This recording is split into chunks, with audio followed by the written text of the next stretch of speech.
Podcast do Publish News dessa semana, conversamos com o subsetor do nosso mercado que só cresce. E os nossos convidados? Além dos números positivos, também comemoram os 60 anos da sua casa, a editora Mundo Cristão. Mark Carpenter, CEO, e o diretor de operações Renato Fleischner conversam conosco sobre a história da editora e seu crescimento, sobre o mercado religioso e seus fenômenos, como devocionais, bíblias e ficção cristã, e sobre seu público. Esse podcast é um oferecimento da MVB América Latina, onde inovação e tecnologia impulsionam o mercado do livro. Com a PubNet, você ganha eficiência, agilidade e segurança em cada pedido.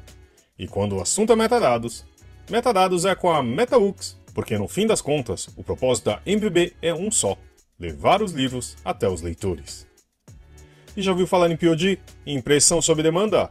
Nossos parceiros da Livro são referência dessa tecnologia no Brasil, que permite vender primeiro e imprimir depois, reduzindo custos com estoque, armazenamento e distribuição. Com o POD da Livro, você disponibiliza 100% do seu catálogo sem perder nenhuma venda. E também com o apoio da CBL, a Câmara Brasileira do Livro representa editores, livreiros, distribuidores e demais profissionais do setor, e atua para promover o acesso ao livro e a democratização da leitura no Brasil. É a agência brasileira do ISBN e possui uma plataforma digital que oferece serviços como ISBN, código de barras, ficha catalográfica, registro de direito autoral e carta de exclusividade. 45 mil pessoas vão passar pelo Rio to Sea até domingo. Esse evento debate a produção criativa do Brasil.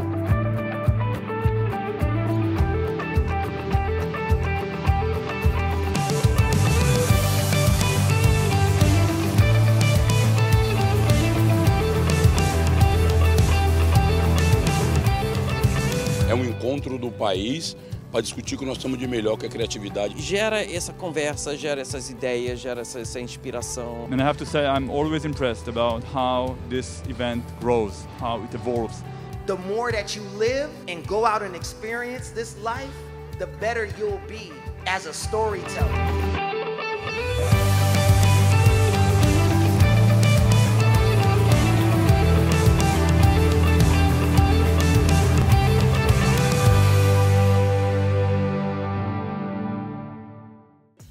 E este é o episódio 359 do podcast do Publish News, do dia 17 de fevereiro de 2025, gravado no dia 5. Eu sou o Fábio Errara e esse episódio conta com a participação de Guilherme Sobota. E não se esqueça de assinar a nossa newsletter, nos seguir nas redes sociais, Instagram, LinkedIn, YouTube, Facebook, TikTok, todos os dias com novos conteúdos para você. E agora, Mark Carpenter e Renato Fleischner. Queria agradecer aqui a presença do Mark e do Renato. Eu acho que marcando ainda uma data muito importante, né, para o mundo cristão, que é chegar aos 60 anos, né? Acho que no mercado tão competitivo quanto que a gente trabalha, nesse mercado editorial, eu acho que é uma data muito especial. E antes de começar a nossa conversa, eu queria saber se vocês têm... Como que vocês chegam em 60 anos, que tipo de balanço, né? E como vocês estão atuando agora, e, digamos assim, tipo, atuação em relação ao mercado, livrarias e etc, né? Mas um pouquinho uma fotografia do que está acontecendo agora com vocês. Tudo bem, Guilherme? Tudo bem, Fábio? Muito legal estar com vocês aqui hoje. Então, 60 anos não é pouca coisa, né? A gente começou a editora em 65, com a recém-instalada ditadura militar no Brasil. Inclusive, o fundador da editora, um norte-americano, ele veio de navio para cá em 64, e na vinda ele começou a ouvir as notícias sobre o golpe que estava acontecendo. Isso foi em abril, mais ou menos, de 64. E, então, quase que chegando ao Rio de Janeiro, ele pegou outro navio para voltar para os Estados Unidos, né? Mas não, resolveu ficar por aqui. Ele veio para fundar uma revista. Ele trabalhava com a revista Christian Life, de Chicago, E eles enviaram o nosso fundador, o Peter, para chegar aqui e fundar uma tradução dessa mesma revista. E então ele ficou cerca de 4 anos trabalhando com essa revista, fundou, teve vários números, descobriu vários jornalistas e contribuintes, fotógrafos hoje, etc. E aí a empresa americana teve uma certa dificuldade financeira lá nos Estados Unidos e disseram que era para ele ir embora. Mas no tempo que ele ficou aqui, nesses 4 anos, 5 anos, ele se apaixonou pelo Brasil, pelo mercado brasileiro, ele viu o potencial e ele falou: não, eu vou pedir demissão lá nos Estados Unidos, eu vou dar um jeito de continuar por aqui. Então ele arrumou, assim, juntou alguns amigos dele, criou um capital inicial para ele começar uma editora de livros. E então, para a revista, foi bom. O fim da revista aconteceu logo naqueles dias mesmo, né? E ele continuou, então, com a proposta de transformar aquela editora numa de livros e bíblias. Então, assim, inicialmente é interessante porque inicialmente a editora ela foi fundada apenas para suprir o mercado cristão, o mercado de nicho.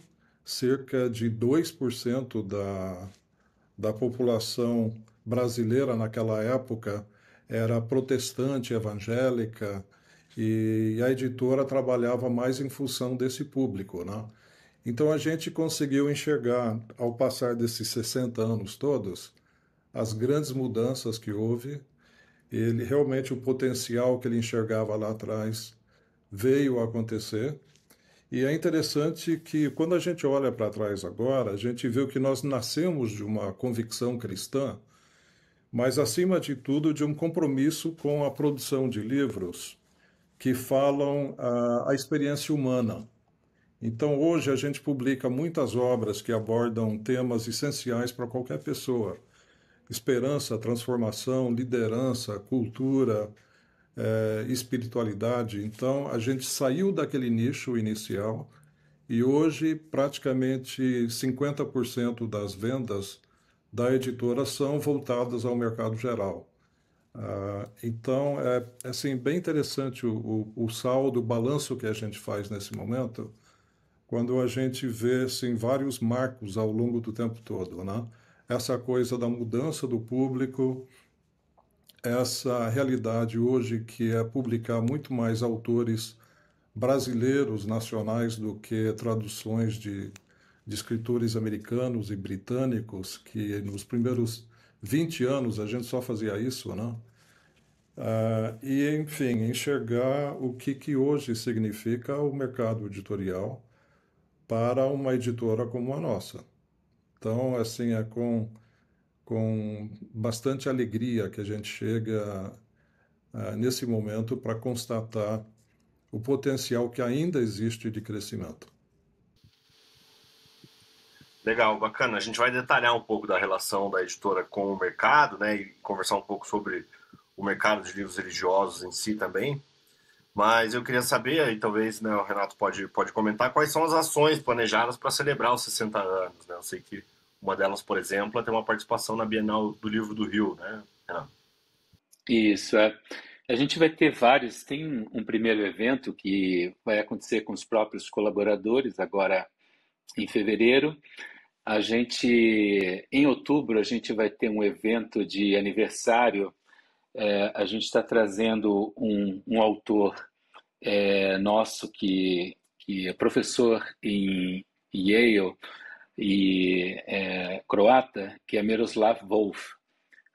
Miroslav participou recentemente de um livro que a Sextante lançou sobre a vida e o viver, se não me engano, é o título. E o Miroslav tem alguns livros conosco e ele vai lançar agora em outubro um livro que vai chamar O Custo da Ambição. Então, eu diria assim, o principal evento vai ser o evento de aniversário em outubro. Antes disso, a gente tem a Bienal do Livro no Rio, onde a gente também volta depois de uns 15 anos, pelo menos, que a gente não participava de Bienal, a gente vai voltar a participar. E também a gente vai ter uma série de eventos regionais com distribuidores e lideranças regionais.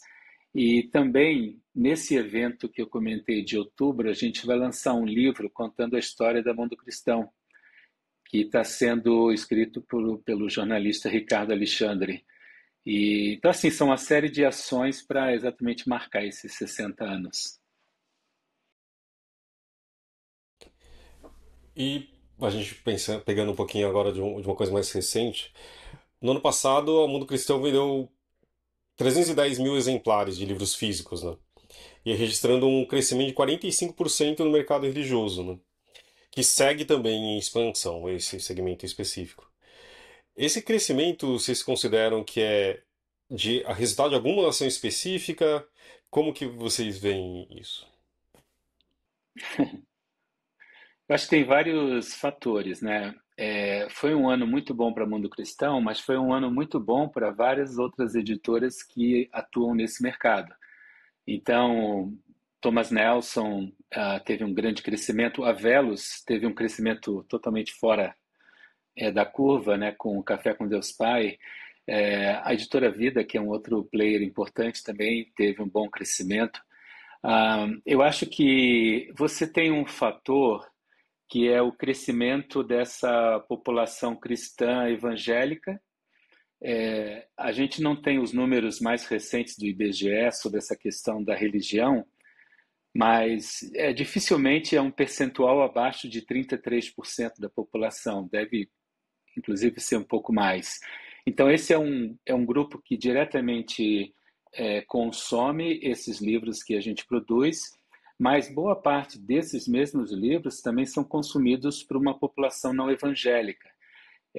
Mais uma vez, a gente não tem os dados finais do IBGE, mas é provável que você tenha cerca de 90% da população brasileira, era maior, mas digamos que tenha caído, 90% provavelmente acredita em Deus. Desses 90%, sei lá, uns 85% ou mais, é uma população cristã. Então, existe uma base potencial enorme para essa produção.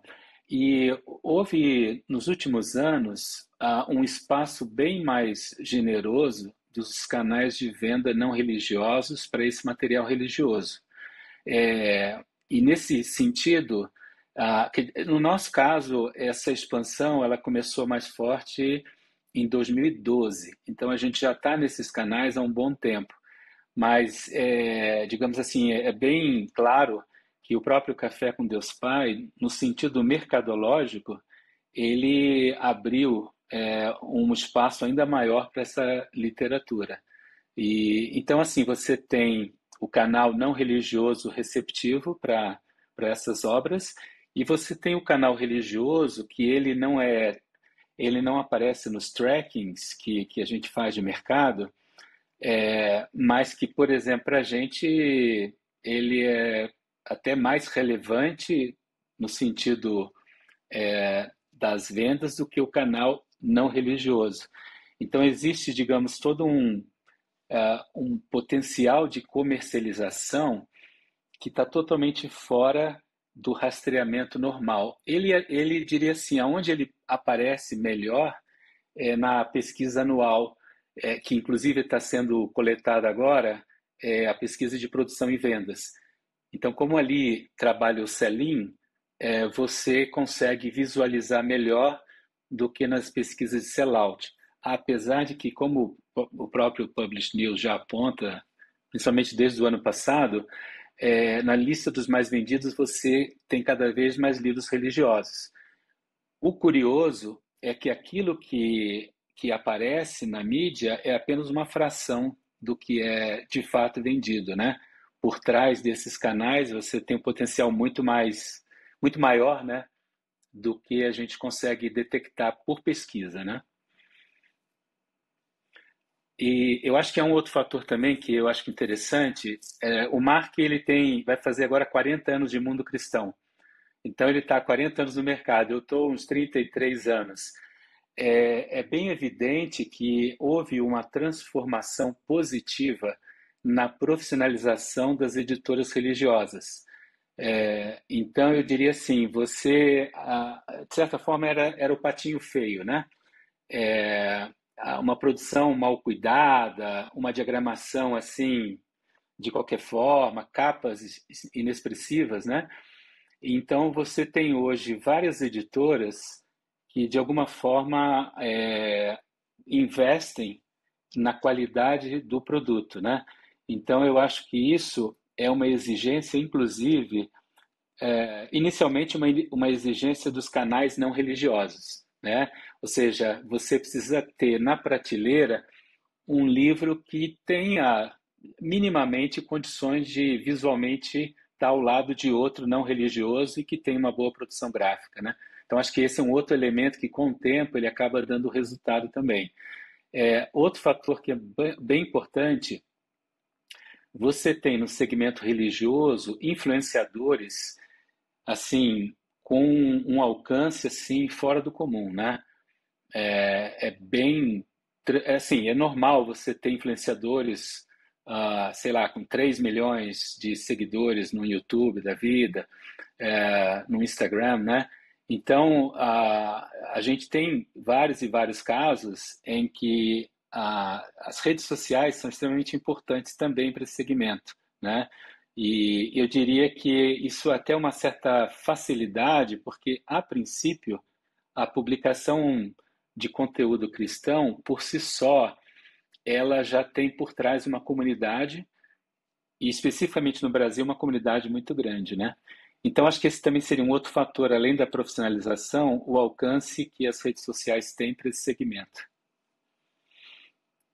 Não sei se eu contei tudo, eu acho que seria isso, Mark, assim, em termos de fatores que realmente ajudam nessa popularização do livro, né?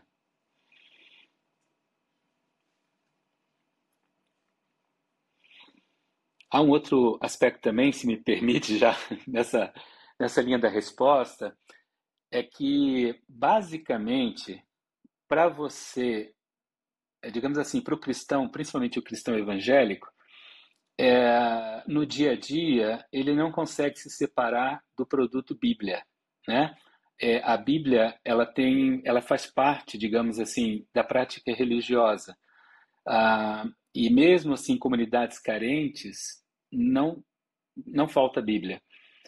Então, digamos assim, o hábito da leitura da Bíblia e de outros livros cristãos, eles fazem parte de uma prática religiosa desde cedo.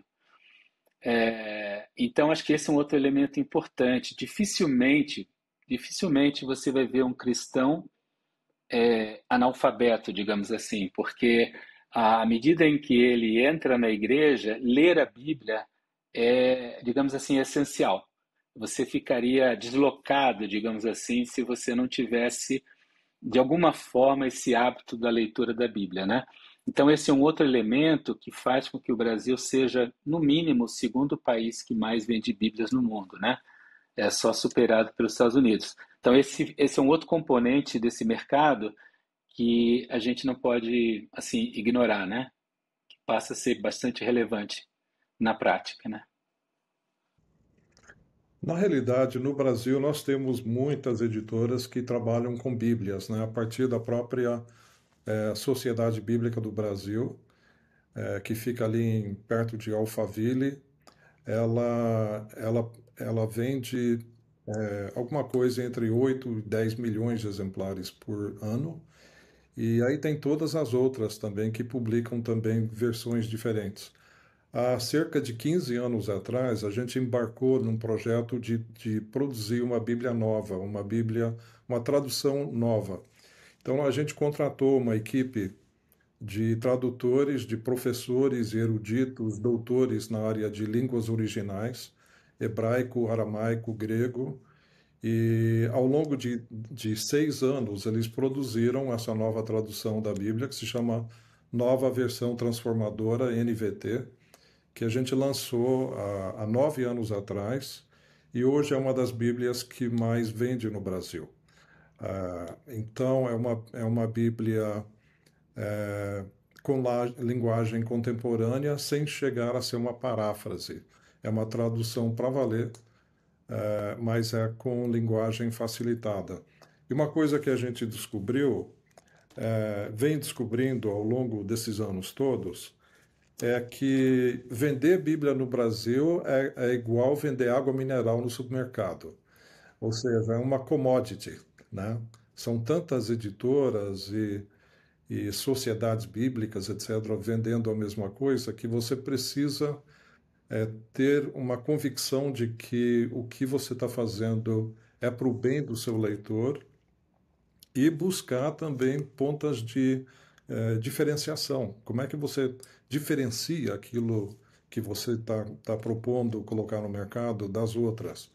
Então, isso há vários anos atrás, a gente começou com várias experiências com capas novas, produção novo, foi uma das primeiras Bíblias com versão áudio completa, e mais recentemente, agora no final do ano passado, a gente lançou uma Bíblia interativa que funciona com um aplicativo.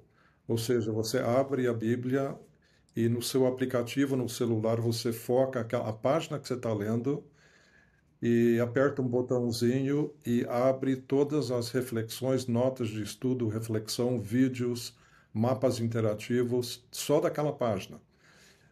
Então, é uma Bíblia que permite um rico material suplementar sem você ter uma Bíblia física com 3.000 páginas, né? A primeira tiragem vendeu em menos de 2 meses, 27.000 exemplares em 2 meses, e agora a gente está esperando chegar mais da China, que é onde a gente está imprimindo. E essa Bíblia, ela consegue, então, ter um diferencial. Ela se diferencia das outras todas que são vistas mais como commodity. Então, a gente está apostando bastante nessa interatividade da Bíblia que se chama Filament. Bacana, bem bacana. Bom, o Renato mencionou também, né? Aí nos últimos anos a gente viu um fenômeno. Aliás, só para voltar antes, né?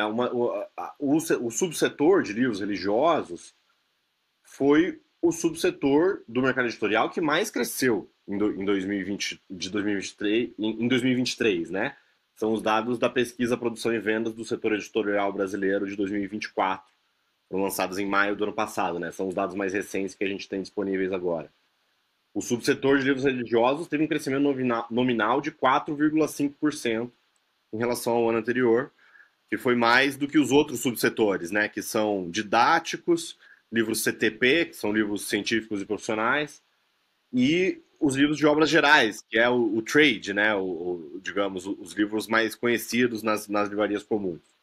Então, é realmente E esse desempenho, né? Ele vem se repetindo, assim, ao longo dos últimos anos. E aí, claro, atrai a atenção de todo mundo, né, Renato? A gente vai falar depois um pouco mais dos canais de venda. Mas antes, eu queria destacar isso, né? Nos últimos anos, a gente viu um fenômeno aí, liderado pelo Café com Deus Pai, mas que, né, diversas editoras e trabalham também, que são os diários devocionais, né? Não é exatamente uma novidade, mas nos últimos anos eles assumiram um protagonismo muito grande, né? Vocês sabem dizer por quê, né? Por que tanta gente se atrai por esse gênero, ou por que ele cresceu tanto?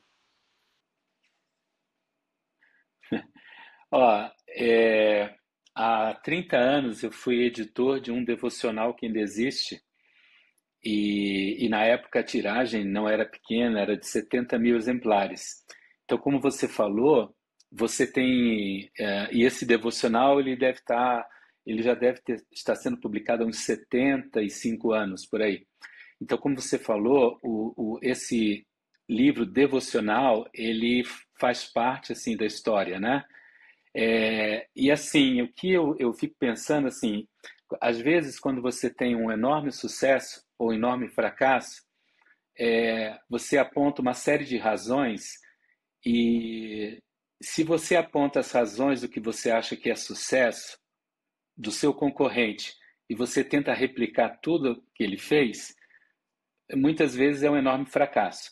Então, sempre que você elenca o que pode ser o motivo do sucesso, eu saberia elencar vários, mas não poderia garantir nenhum deles, porque pode ser que se a gente repetisse essa fórmula, não daria certo, né? Mas assim, eu diria que sem avaliação de conteúdo, do ponto de vista da produção, ele é muito bem feito. Há uma estratégia de marketing muito inteligente e bem executada também.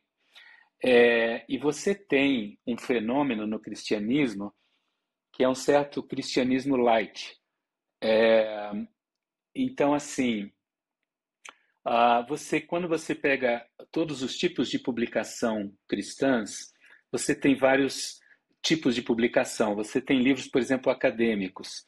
Você tem livros não necessariamente acadêmicos, mas que são bastante reflexivos.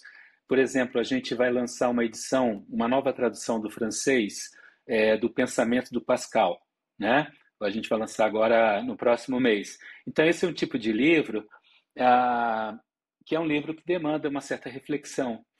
E você tem uma série de outros livros que são livros de um consumo mais fácil, digamos assim, né?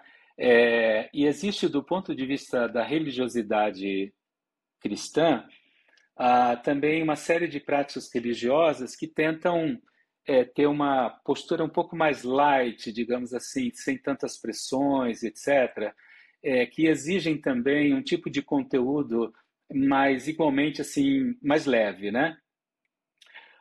Então, assim, quando a gente olha as redes sociais, você tem uma série de pessoas que até mais recentemente vieram para esse cristianismo evangélico, e aí não há nenhum demérito nisso, né?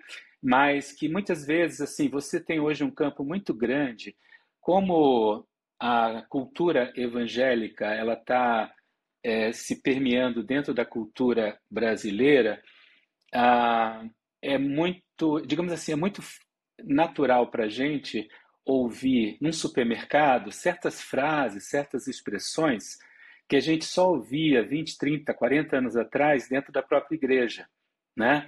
Então, à medida em que essa cultura evangélica ela vai se expandindo pela sociedade brasileira, eu diria que um tipo de literatura mais leve tende a ter uma aceitação muito boa, porque é uma maneira de você lidar com a religiosidade sem tantas, vamos chamar assim, sem tantas pressões, né?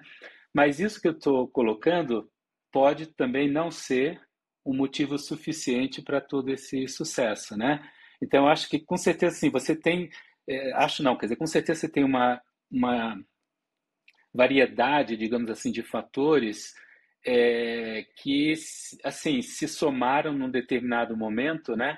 E que soube tirar proveito, digamos assim, dessa onda evangélica, né? É muito comum na área da música, por exemplo, alguns músicos quererem começar a produzir música gospel, né?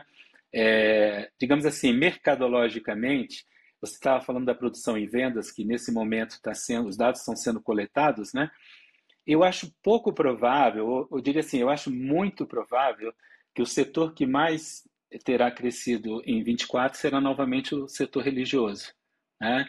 Então, eu acho que tem fatores, digamos assim, fatores das próprias editoras que estão produzindo melhor, mas você tem uma sociedade brasileira que vê cada vez mais com naturalidade esse conteúdo religioso, principalmente nessa esfera, digamos assim, mais leve, né? Então, eu diria que pode ser também um fator importante para esse sucesso. Perfeito. E isso também retoma uma outra questão que você já levantou também, que é isso, né? Esses livros também, esses que a gente estava falando agora, devocionais, mas outros também, né? Como Corajosas, que a gente vai falar daqui a pouco também, romperam a bolha, né, das livrarias religiosas, né, dos canais de venda religiosos. Então, de acordo com a mesma pesquisa, a produção e vendas que a gente estava falando, né, os canais de venda dos livros religiosos, eles operam, são um pouco diferentes, né, dos outros setores, especialmente do setor de obras gerais, né, que é que seria assim um tipo de produção semelhante, né, em vários aspectos. Porque as livrarias ainda seguem na ponta, né, então as livrarias definidas lá, porque, só para lembrar, né, são as editoras que respondem essa pesquisa. Então, como você bem mencionou antes, dá para medir uma coisa melhor a partir das livrarias, né? Mas as livrarias ainda são o principal, né, canal de venda, aparece com 34%, depois distribuidoras, 17%, igrejas e templos, 15%, e só depois livrarias exclusivamente virtuais, com 15%, né? E quando você vai para obras gerais, as livrarias virtuais já lideram, né, digamos assim, aquele segmento. Mas eu queria assim, te ouvir vocês falarem sobre os canais de venda, assim, né? Porque é isso, para quem não sabe, né, tem muitas particularidades nos canais de venda de livros religiosos. E eu queria, enfim, ouvir de vocês assim meio que uma fotografia desse momento também. Marcos, só porque ontem eu visitei 2 dos clientes e assim, eu estava brincando, se um vendedor de livros ele tivesse entrado em coma em 1989, ele acordasse ontem com saúde e voltasse a trabalhar, ele voltaria novamente para o coma, digamos assim, né? Porque o perfil de comercialização, principalmente do livro religioso, ele é assim, ele é meio chocante quando você imagina os canais tradicionais. Eu visitei ontem 2 clientes importantes dentro desse segmento. Um na Zona Leste, outro em Guarulhos. Os 2, basicamente, eles surgiram na pandemia, a crise, né, assim, dificuldade financeira, e aí começaram a comprar livro para vender, né? Assim, de maneira assim, pouca coisa. E naquele momento foi o momento em que o Mercado Livre começou a ganhar tração, né, mais forte, né? E aí, à medida em que eles colocavam os livros, os pedidos vinham e tinham que... E basicamente é como se eles tivessem um pedido de compras numa escala assim geométrica, né? Então, se num determinado mês eles venderam 1.000 livros, passavam para 2.000 no segundo, 4.000 no terceiro, atendendo, digamos assim, o Brasil inteiro, né? E isso tomou uma proporção assim impressionante. E mais recentemente o Mercado Livre como marketplace, né? E mais recentemente a Shopee, né? A Shopee ou o Shopee, né? Eles vêm ganhando cada vez maior importância dentro desse segmento.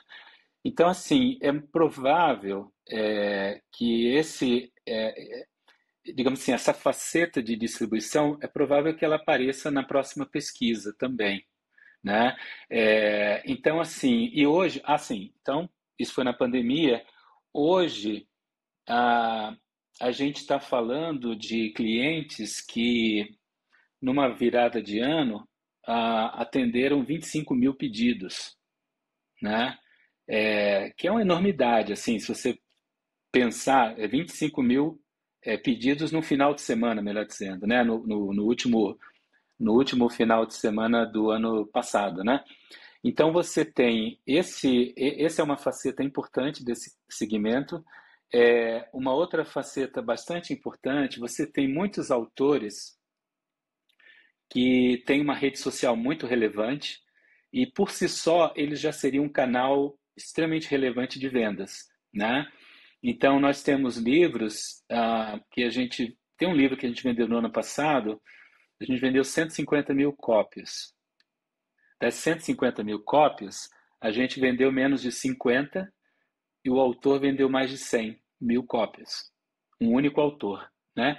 Então você tem outros casos como esse dentro do segmento, ou seja, onde o próprio autor, então esse autor pode ter um site ou ele pode ser afiliado de uma Amazon e etc, né? Então, ele por si só ele já consegue alavancar vendas. E você tem uma outra característica que a pesquisa também aponta, que são as igrejas, né? Não é que é comum, mas você tem muitas igrejas com livrarias dentro da própria igreja, né? Então, esse também é outro canal que diferencia.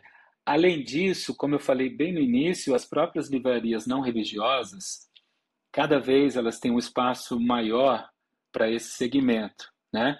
Fora as livrarias do próprio segmento, que também, então elas por si só já são importantes também, né? Então, uma característica é que eu tenho a impressão, por exemplo, a gente não vende para governo, então isso nos difere de outras editoras do trade, assim, que vendem para governo. Mas, por outro lado, a gente também tem alguns canais que não são tão típicos de outras editoras assim do trade não religiosas, né?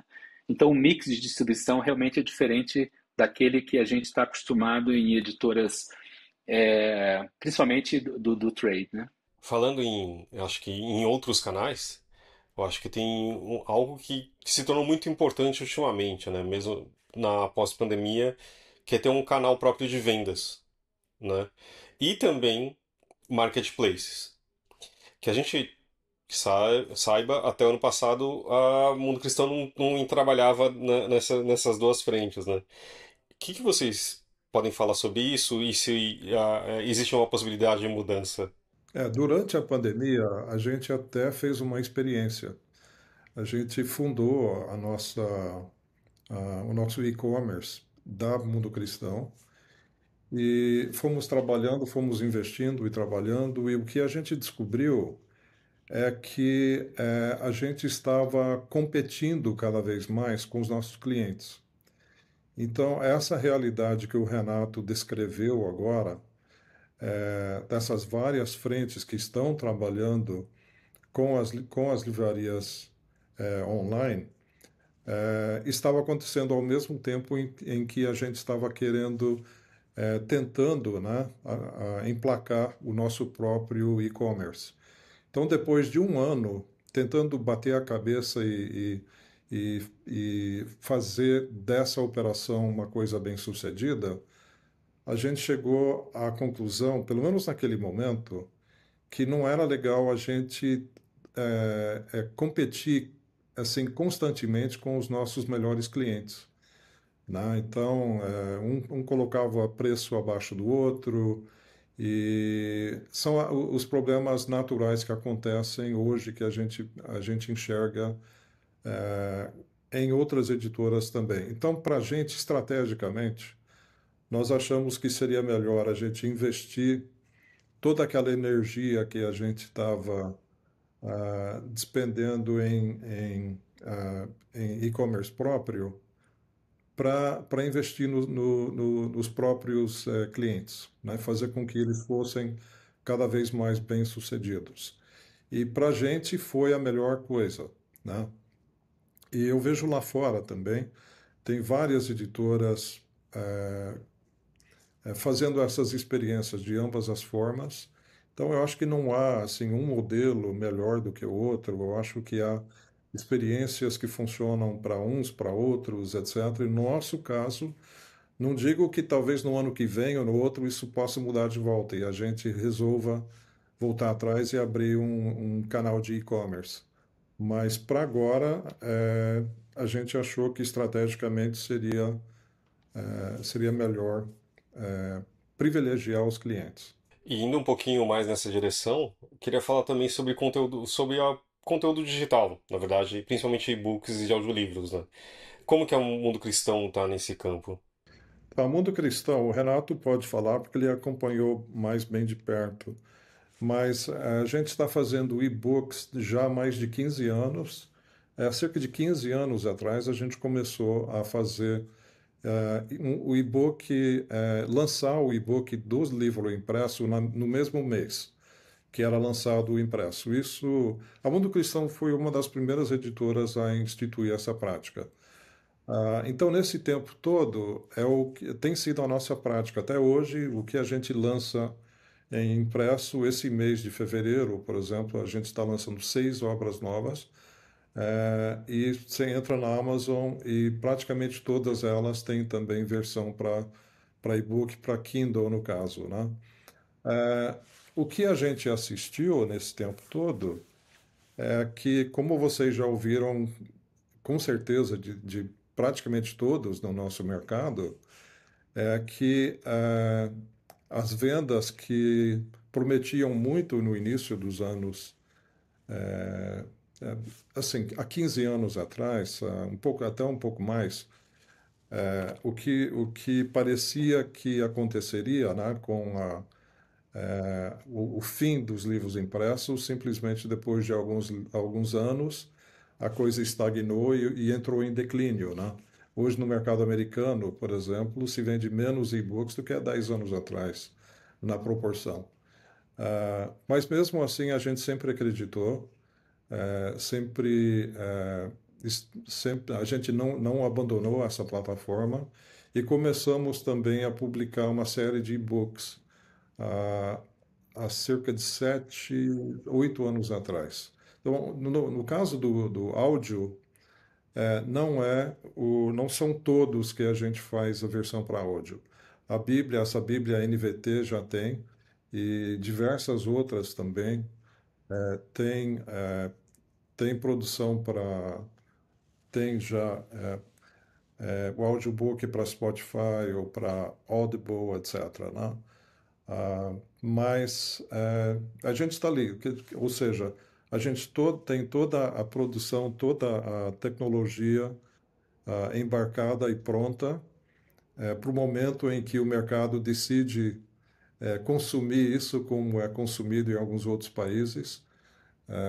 Eu tenho muita amizade com o Carlo Carreño, eu vejo o trabalho que ele faz na área de áudio na Europa e é uma coisa impressionante, né? Isso talvez ainda acontecerá no Brasil futuramente, mas por enquanto não.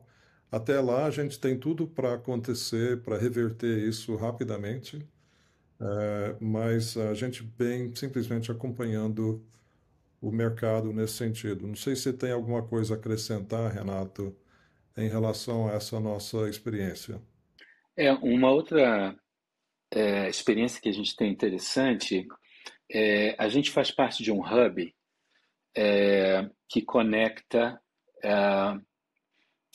plataformas de venda online de livros com gráficas sob demanda.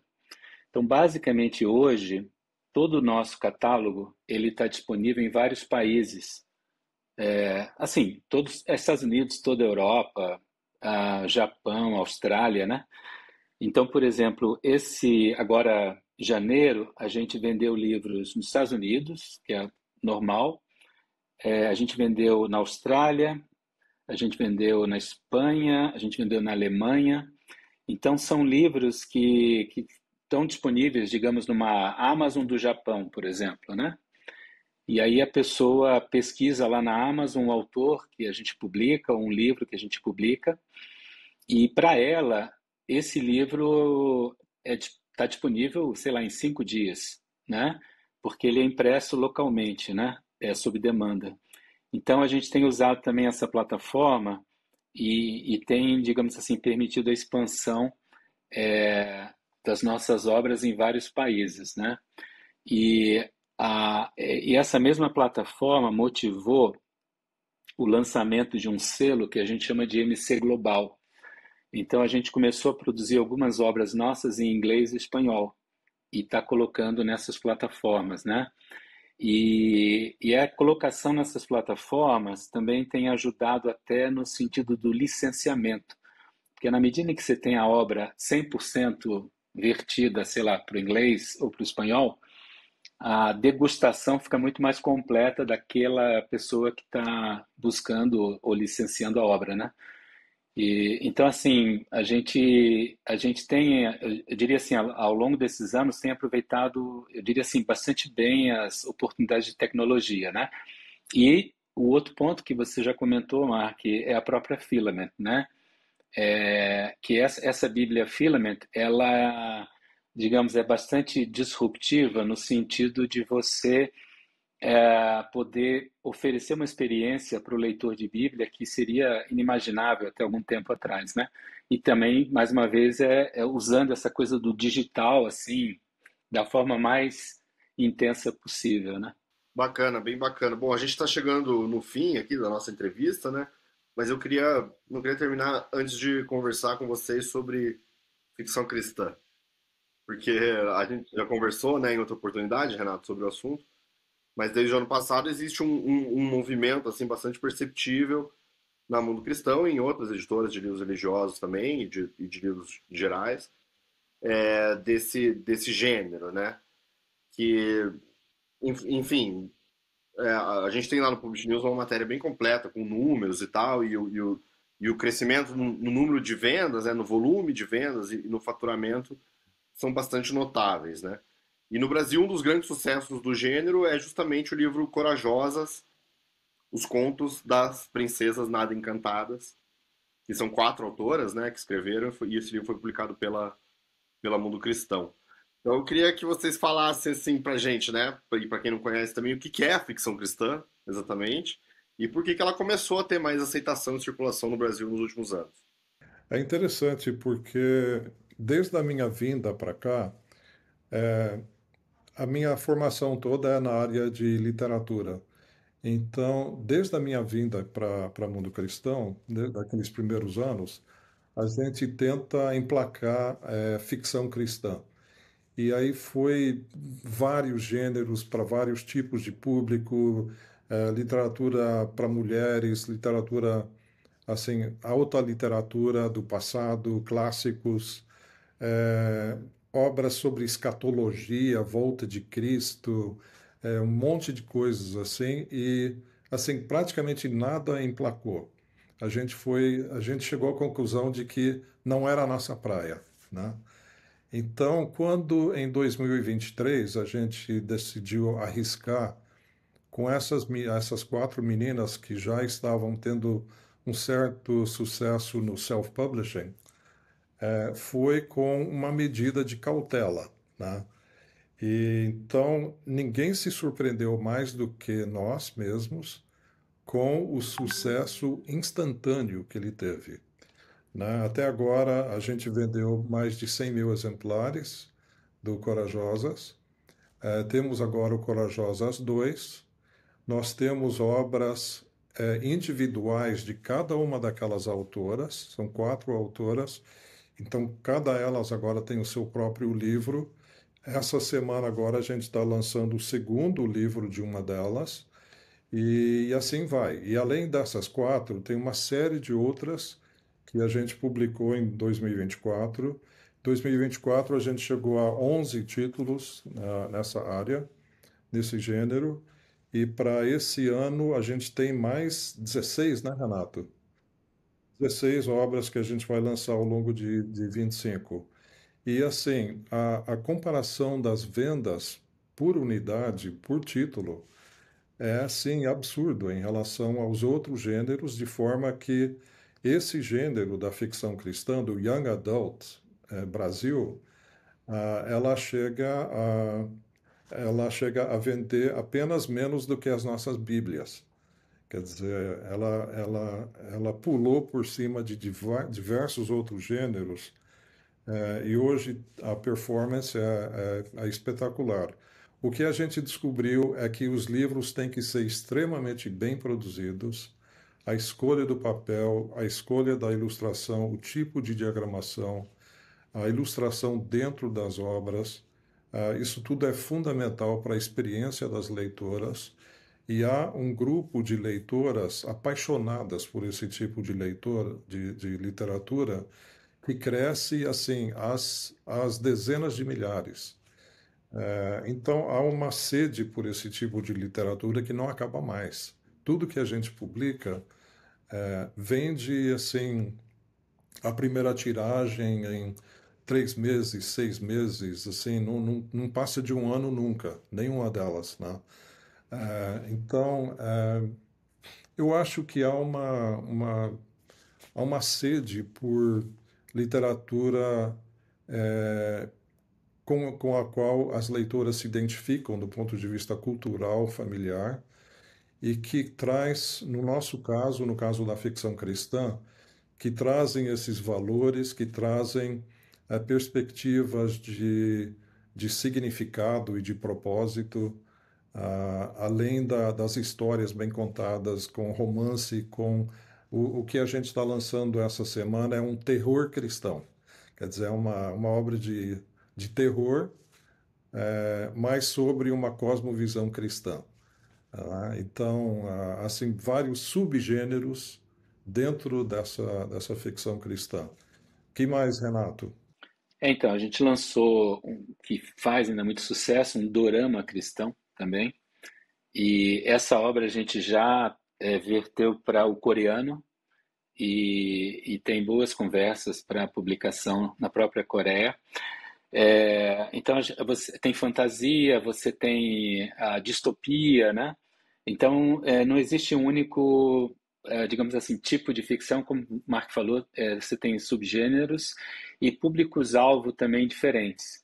Então, talvez uma coisa aquele negócio que eu falo, às vezes você contar as razões do sucesso, você pode estar falando uma série de coisas que não necessariamente são a razão, mas digamos assim, no caso dessas autoras, eu brinco que elas parece que já nasceram com um MBA em marketing editorial, porque elas têm algumas questões que eu diria assim, que infelizmente não é tão comum você ver num autor típico.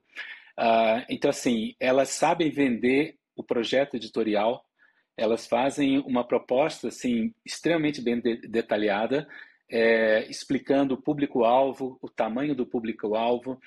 Em geral, essas autoras têm uma presença forte em rede social, elas já têm uma comunidade estabelecida e é muito comum entre várias delas uma rede de apoio.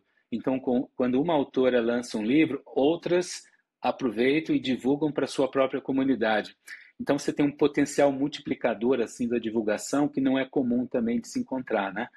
E é isso. E como elas conhecem o público-alvo, elas sabem escrever para esse público-alvo e se comunicar para o público-alvo. Não só o texto do livro é adequado para o público, mas a maneira como as autoras interagem com o público é assim extremamente direto e com ressonância, né? Então é interessante perceber. E são autoras, a gente está falando de autoras com 20 anos, 30 anos, né? E esse amadurecimento profissional é impressionante, não é tão comum assim de se encontrar, né? Infelizmente, né? Muito bom. A gente vai encerrar daqui a pouquinho, mas acho que só antes a gente vai. Já um quadro aqui tradicional do podcast é de fazer indicações, né? Mas já queria agradecer a conversa e também parabenizar pelos 60 anos, que realmente é uma data que nem todo, infelizmente, nem toda editora consegue, e vocês conseguiram com tanto sucesso, né? Mas agora, indo para as indicações, eu vou mudar, não sei se bastante, mas eu acho que, pelo que eu também percebi, é que a gente tem que contar histórias boas e com uma boa produção, né? Na verdade, independente, acho que isso que o público reconhece e aí que está procurando. Vai ser uma grande mudança aqui, mas meu filho estava de férias e a gente foi assistir o filme de Chico Bento, né? Que para mim é uma coisa super nostálgica e eu acho que chama Chico Bento é a goiabeira maravilhosa, que eu acho que é legal porque sempre tem aquele erro entre aspas de contar e de um jeito que é do caipira, digamos assim, né? É você pensa que é um filme infantil, mas de qualquer jeito, na verdade, é uma história bonita e que, sabe, pega muitas coisas que a gente... sobre infância, sobre perda, sobre lutar também pelos seus ideais. E realmente é muito bem produzido, assim, sabe? É algo que pega muito a quem tá pagando pela entrada, né, que são os pais, mas também que os filhos... Eu acho que é uma história muito bacana e é meio aquele chavão para todas as idades, né? Se vocês não foram, vale muito a pena ir conhecer. Mas, e Renato, você tem alguma indicação aí pra gente? Assim, um livro que eu que eu tô lendo, assim, mas é meio nichado. É um livro em inglês, chama The Future of Religion. O autor, ele já está bem velhinho, chama Harvey Cox. Mas o interessante do livro, ele escreveu um pouquinho antes do primeiro mandato do Donald Trump, né? E, de certa forma, ele foi meio visionário no sentido dessa relação complicada entre política e religião, né? E assim, realmente foram alguns anos antes, né? Mas ele já via que não poderia não dar certo, né? Quando política e religião se entrelaçam, né? Você pode ter problemas sérios, né? Então esse livro do Harvey Cox é bem interessante para quem... E não é necessariamente sobre cristianismo, né? Porque ele trabalha um pouco mais amplo do que o cristianismo, mas eu acho que é um autor bem sábio e ele ajuda a entender um pouquinho algumas das questões que a gente vive no Brasil e no próprio Estados Unidos também. Então seria esse The Future of Religion. Eu tenho duas coisas bem rapidamente. A primeira é a nova... não é tão nova assim, porque já está na segunda temporada, mas é o Ruptura da Apple TV, que eu estou achando muito legal, principalmente agora com a morte recente do David Lynch. Eu lembro desse porque ele é mais ou menos o mesmo gênero. Não sei se vocês têm assistido, mas é muito interessante sobre algumas pessoas que separam completamente sua vida pessoal da sua vida profissional, né? São dois universos completamente distintos e é muito, muito bem feito. A segunda temporada começou aí umas 2 ou 3 semanas e eu recomendo muito na Apple TV. E também eu acabei de ler o livro James, do Percival Everett, que ganhou o National Book Award no ano passado. E é bastante interessante porque um dos meus escritores prediletos da adolescência era o Mark Twain. E eu li o Tom Sawyer e também o Huckleberry Finn. E na história do Huckleberry Finn, boa parte da história acontece numa ilha perto da cidade dele, onde ele encontra um escravo que acabou de escapar. Então é ele e o escravo, o relacionamento entre essas duas pessoas. E esse livro novo, James, do Percival Everett, ele conta a mesma história, mas do ponto de vista do escravo. E é extremamente bem feito, fala muito sobre aquele ambiente do século XIX, final do século XIX, nos Estados Unidos, e eu achei fantástico. Tenho certeza que alguém vai traduzir e lançar isso rapidamente aqui no Brasil. Muito bom. Eu vou indicar também o último livro que eu li. Ele se chama O Último Dia da Infância, do Marcelo Moutinho, publicado pela editora Malê. É um livro de crônicas, algumas são inéditas, algumas já tinham sido publicadas em outros lugares. E são crônicas muito interessantes, assim, fazem um retrato dos últimos anos, basicamente, aí, mas o livro é atravessado por questões da infância, porque uma das presenças fortes ali é a filha dele, né? Então ele teve uma filha, e a filha dele vai crescendo e ela está presente nas crônicas. E também uma reflexão sobre a morte da mãe dele, que acontece de uma maneira abrupta, né? Então tem essas presenças diferentes assim ao longo das crônicas que fazem um retrato ali. O Moutinho também deu uma entrevista pra gente, está publicada lá na seção 3 perguntas do Publish News. Muito bom. De novo, queria agradecer, Renato e Mark, e claro, parabéns ao Mundo Cristão por esses 60 anos. Obrigado, prazer estar com vocês. Obrigado, Fábio, obrigado, Guilherme. Tudo de bom e foi um prazer conversar contigo. Valeu, gente, obrigado. E esse foi o episódio 359 do podcast do PN. Obrigado a você que nos ouviu. E sempre temos um programa novo toda segunda-feira. Obrigado e até a próxima semana.